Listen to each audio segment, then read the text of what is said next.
Pahayag, 5 kabanata. Nakita ko sa kanang kamay ng nakaupo sa trono ang isang kasulatang nakabalumbon na may sulat sa loob at labas at sinarhan ng 7 selyo. At nakita ko rin ang isang makapangyarihang anghel na nagtanong ng malakas, Sino ang karapat-dapat na mag-alis sa mga selyo at magbukas sa balumbon? ngunit wala ni isa man, maging sa langit, maging sa lupa o sa ilalim ng lupa, na makapagbukas o makatingin sa nilalaman niyon. Buong kapaitan akong umiyak, dahil walang natagpo ang karapat-dapat na magbukas at tumingin sa nilalaman niyon.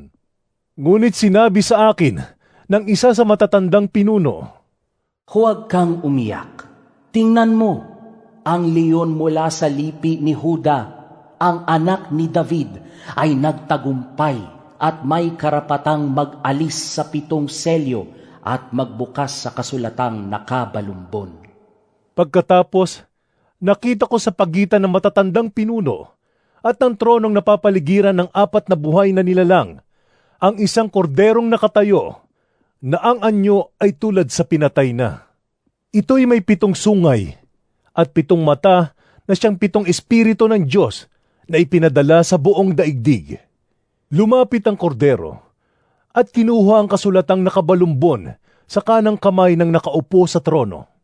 Nang ito'y kunin niya, nagpatira pa sa harapan ng kordero ang 4 na buhay na nilalang at ang 24 na matatandang pinuno. Bawat isa'y may hawak na alpa at may gintong mangkok na puno ng insenso na siyang mga panalangin ng mga hinirang ng Diyos. Inaawit nila ang isang bagong awit. Ikaw ang karapat-dapat na kumuha sa kasulatang nakabalumbon at magtanggal sa mga selyo niyon. Sapagkat pinatay ka at sa pamamagitan ng iyong dugo ay tinubos mo ang mga tao para sa Diyos. Mula sa bawat lahi, wika, bayan at bansa. Ginawa mo silang isang lahing maharlika at mga pari na itinalaga upang maglingkod sa ating Diyos, at sila'y maghahari sa lupa. Tumingin akong muli at narinig ko ang tinig ng milyon-milyon at libo-libong anghel. Sila'y nakapaligid sa trono, sa 4 na buhay na nilalang at sa matatandang pinuno. Umaawit sila ng malakas.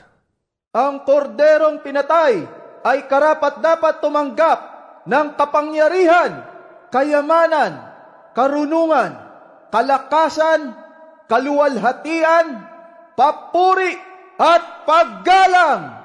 At narinig kong umaawit ang bawat nilikhang nasa langit, nasa lupa, nasa ilalim ng lupa at nasa dagat, lahat ng mga naroroon.